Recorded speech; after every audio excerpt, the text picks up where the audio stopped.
We were in Battery Studios for like 2 months. Yeah, it was the biggest deal of its time, like, and for a long time. Like, a lot, like, people want to get in those types of deals. And I'm glad I was fortunate, you know, because a lot of people have to give up something to get those types of deals. And I don't do that. Give up what? You know the industry.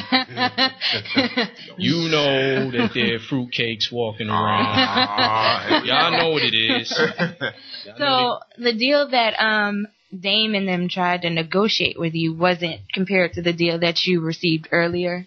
Nah, and I didn't expect that much, you know, because Why wouldn't you? Because Rockefeller Records was an upstart company, number one. Number two, I considered, you know, everybody as being family, and we were all pushing and moving in the same direction. So I was like, look, just give me enough money to do what I have to do.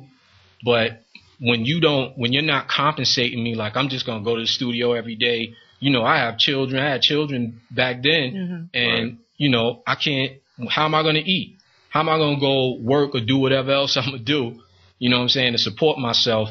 And you're just going to give me money to record, and I'm going to just be, you know, doing nothing. Like, I wasn't doing nothing when y'all approached me. You know, I was doing something. Y'all know what I was doing.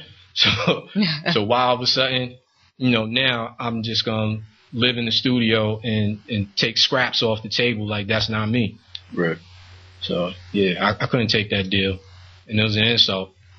So, you know, Jay-Z and Dame Dash are not friends anymore. Do you think that Jay-Z regrets now his relationship and, you know, picking Dame over you?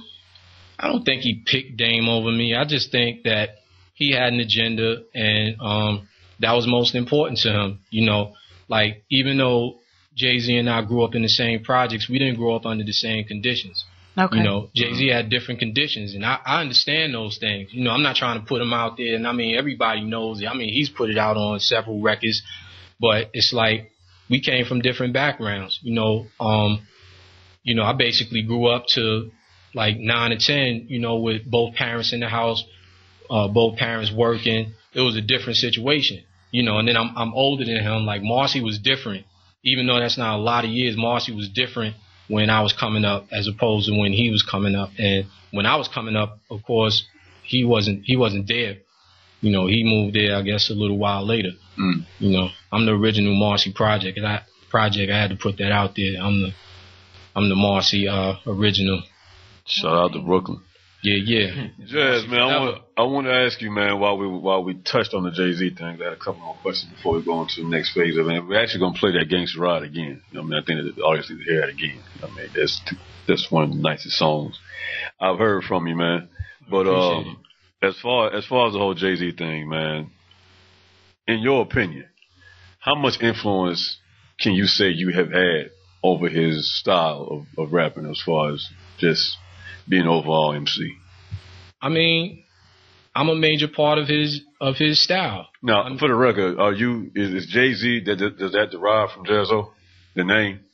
I mean, he'll deny it, but I mean, the letter J is the letter J. Right. The letter A is A, Z is Z. Right. I mean, I shouldn't have to say that. You know what I'm saying? It's obvious. But yeah, I influenced him as far as poetic license. I'm not saying that he was nothing when I met him. He was immensely talented when I met him, and that's what made me fuck with him, because it's like, why else would I? You know, even though we became close friends and everything, why else would I fuck with him? Like, I was doing me.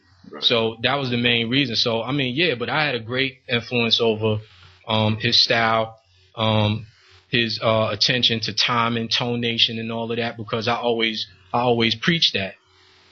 And then, you know, I made beats, you know, so it's like cats had plenty of practice. Him, a little later on, Sauce Money, right? You know, and all shout other out to cats. Sauce Money, man. You the Rangers, name, man. Huh? You called out a name, man. Shout out to Sauce Money. I heard that name in a minute. Right.